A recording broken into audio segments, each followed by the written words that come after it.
Good morning. The goal for today, for this week, really, or maybe even the next couple of weeks, is to simply start feeling less stuck.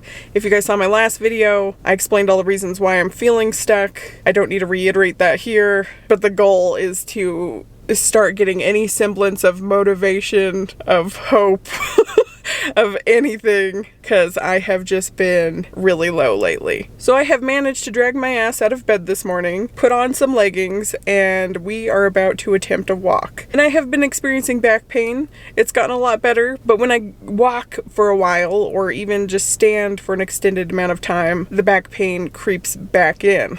No pun intended. So what I'm going to be trying to do this entire walk is stay conscious of what my body's doing in space and time, which is hard for me, and it's why I just did not bring headphones, because if I get just the littlest bit distracted, posture goes out the window. So I'm going to try to engage my core and also tilt my pelvis, because I got like this anterior pelvic tilt where like it tilts forward and the lower back curve is like exaggerated, like I poke my butt out kind of thing, and I need to like work on like tucking my tailbone. Otherwise my back gets sore and then I'm out of commish, and I would like to not be out of commish and like work on building my fitness back up. Okay? So that's the mission. Let's go.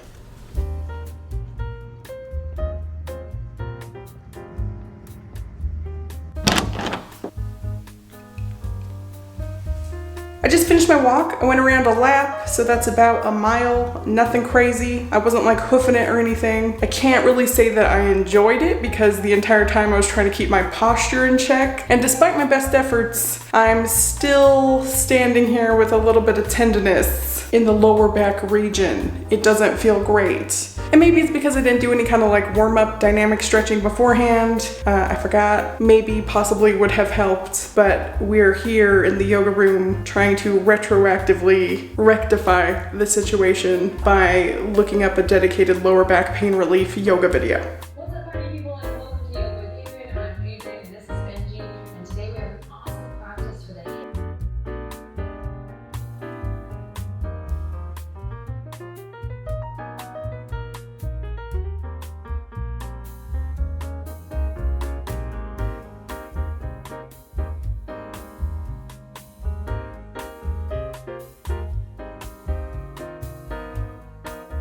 I believe they are onto something with that yoga stuff. My back feels a whole lot better than it did when I started, so that's a positive. Okay, so like for the first time in a while, it is not over 100 degrees outside. It's only 90 degrees.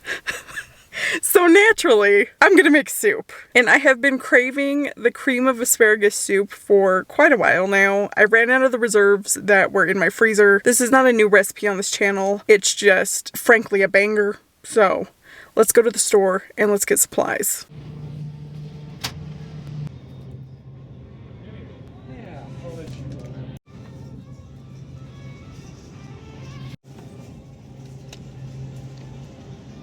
Now this soup, which is very veggie-based, is naturally not very high in protein, which is fine, except for I've personally got a goal to increase the amount of protein in my diet. You know, because it helps with satiety, building muscles, yada yada yada. But one of the simplest ways that I have found to add not only protein, but a lot of flavor to my recipes is the simple addition of Kettle and Fire bone broth, which happens to be the sponsor of this video, which I was excited about because I have been using their broth for years. It tastes fantastic because it's slow simmered for maximum nutrient extraction, and they naturally contain collagen and electrolytes. Kettle and Fire bone broths are made with 100% grass-fed and finished beef bones and organic free-range chicken bones. It's high in protein, coming in at 19 grams per serving, also low carb, low calorie, and contains nothing artificial, which I personally love because these days I am trying to cut back on my usage of protein bars and shakes because those products unfortunately do contain a lot of artificial ingredients, and I'm opting for a more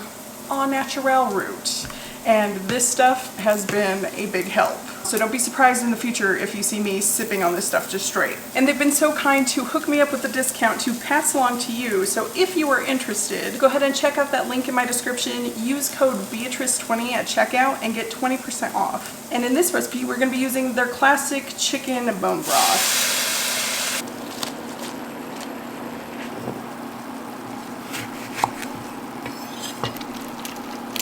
All right, let's see if we could do this next bit without seriously burning myself.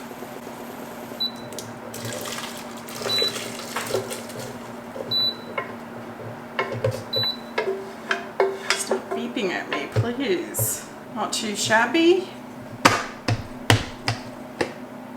Now we blend.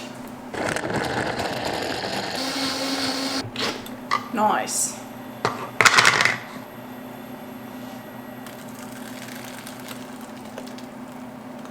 Now we've got to measure out 1 cup of coconut cream, which, as the name implies, does give you a quite lovely creamy element to the soup. And also like a little bit of sweetness. Not overwhelmingly so, but it's really nice. Give that a mix in and a bunch of lemon. And I bought like the hardest lemons known to man. Like these things are dry as hell, so I had a really hard time juicing that lemon. And that's about it. Add a little bit of salt, a little bit of pepper, and you got some soup. That is a kind of unsettling color if you don't like green, but I happen to love green and I love this soup, so.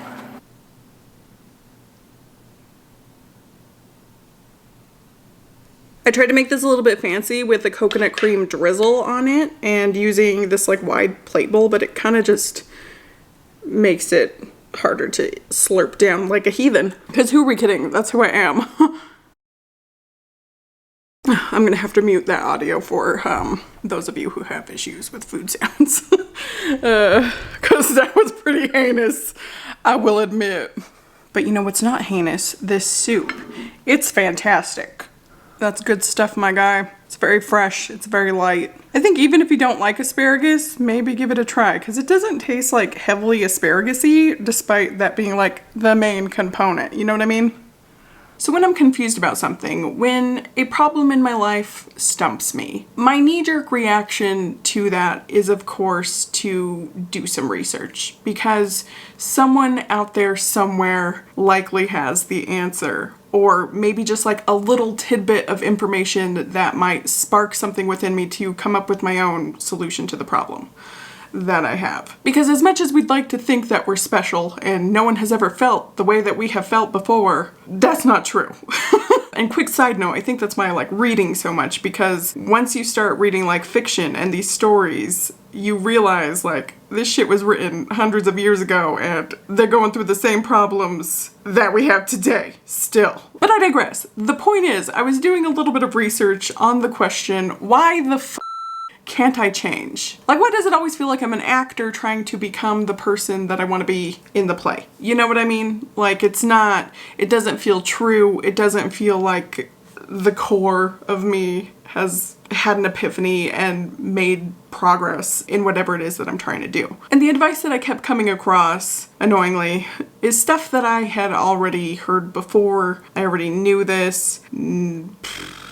Very seldomly listened to, and basically how to implement a new habit, how to actually change, is to do it in slow, excruciatingly slow increments.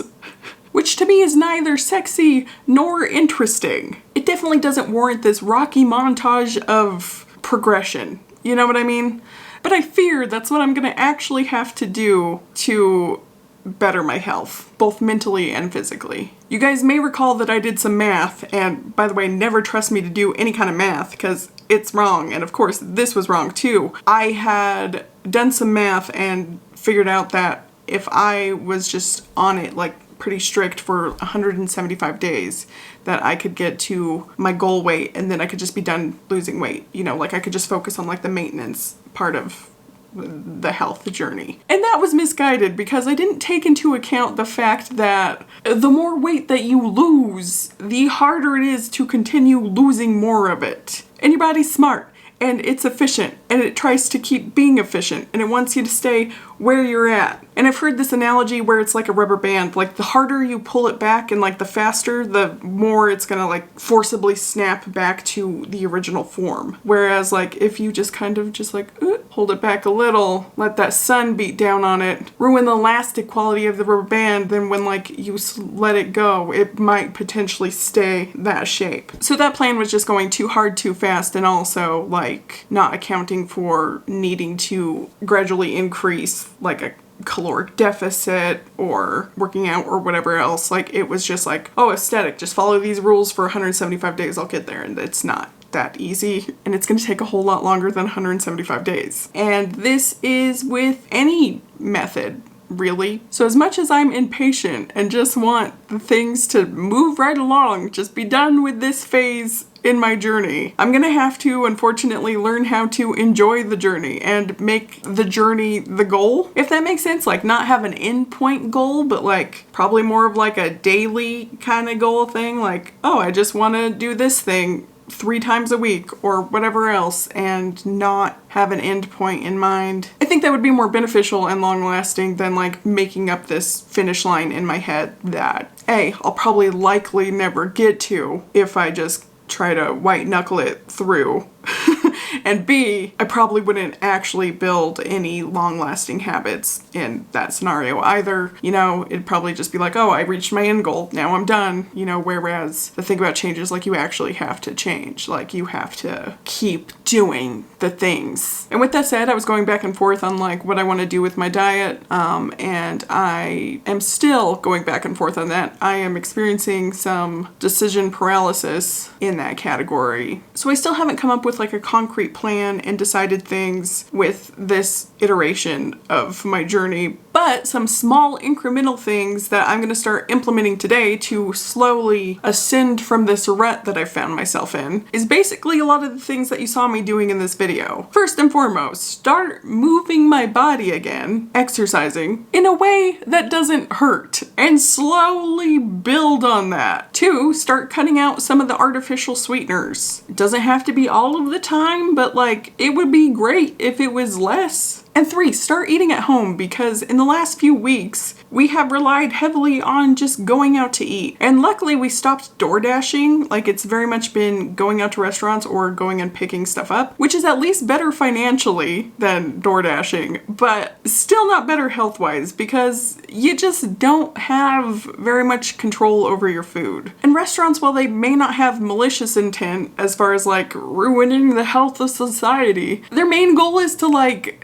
keep you coming back. So they want to make it delicious. They're probably adding more butter and more salt and more sugar and stuff than you would if you were cooking the same thing at home. But yeah, my goal right now is just to have to put like a little bit more effort into my food, a little bit more thought than like going somewhere and relying on them to do it. It's a fact that you have more control over what you're putting in your body if you're the one making your food. So that's the plan. It's very loose. It's very simple right now, but I feel like if I make it buildable and not go too hard too fast, then it's probably more likely to take. But anyways, I just want to thank you so much for watching. I hope you're having an amazing day, and I'll see you on the next one. Bye!